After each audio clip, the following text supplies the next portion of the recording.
Welcome to Jaya's homely kitchen. ഇന്ന് നമുക്ക് പാവയ്ക്ക ഫ്രൈ തയ്യാറാക്കാം. ഇതിന് വേണ്ട ഇൻഗ്രീഡിയൻസ്: ഒരു വലിയ പാവയ്ക്ക ചെറിയ പീസായിട്ട് കട്ട് ചെയ്തിട്ടുണ്ട്. അത് ഉപ്പും മഞ്ഞളും ഇട്ട് 10 മിനിറ്റ് പുരട്ടി വെച്ചിട്ടുണ്ട്. ഇനി വേണ്ടത് ഒരു മീഡിയം സൈസ് സവാള നീളത്തിലരിഞ്ഞത്, കുറച്ച് കറിവേപ്പില, 2 പച്ചമുളക് നീളത്തിലരിഞ്ഞത്, കുറച്ച് തേങ്ങാക്കൊത്ത് നീളത്തിലരിഞ്ഞത്, കുറച്ച് ഉപ്പ്, കുറച്ച് മുളക് പൊടി. ഒരു ചീനച്ചട്ടിയിൽ എണ്ണ ചൂടാക്കാൻ വെച്ചിട്ടുണ്ട്. ഇതിൽ നമുക്ക് ഓരോ ഇൻഗ്രീഡിയൻസ് ആയിട്ട് പൊരിച്ചെടുക്കാം.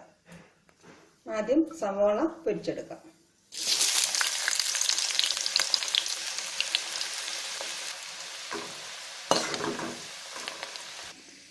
സവാള മുരിഞ്ഞു വരുമ്പോൾ എടുക്കാം.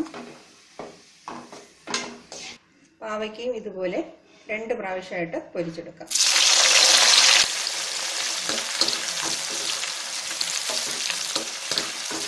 നന്നായിട്ട് മുരിഞ്ഞു വരുമ്പോൾ എടുക്കാം.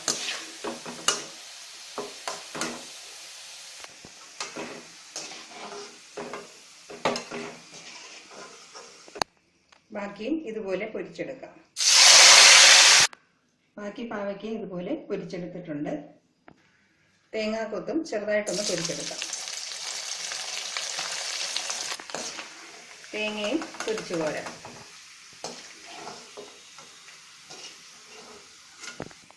പച്ചമുളകും കറിവേപ്പിലയും കൂടെ പൊരിച്ചെടുക്കാം. പച്ചമുളകും കറിവേപ്പിലയും പൊരിച്ചെടുത്ത് കഴിഞ്ഞു. ഇനി കുറച്ച് മുളക് പൊടിയും ഉപ്പും വിതറി കൊടുക്കാം.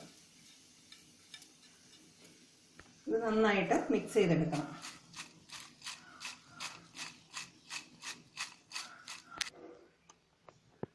വളരെ സ്വാദിഷ്ടമായ പാവയ്ക്ക ഫ്രൈ തയ്യാറായി കഴിഞ്ഞു. ഇത് ചോറിൻ്റെ കൂടെ കഴിക്കാവുന്ന നല്ലൊരു കറിയാണ്. Thank you for watching my video.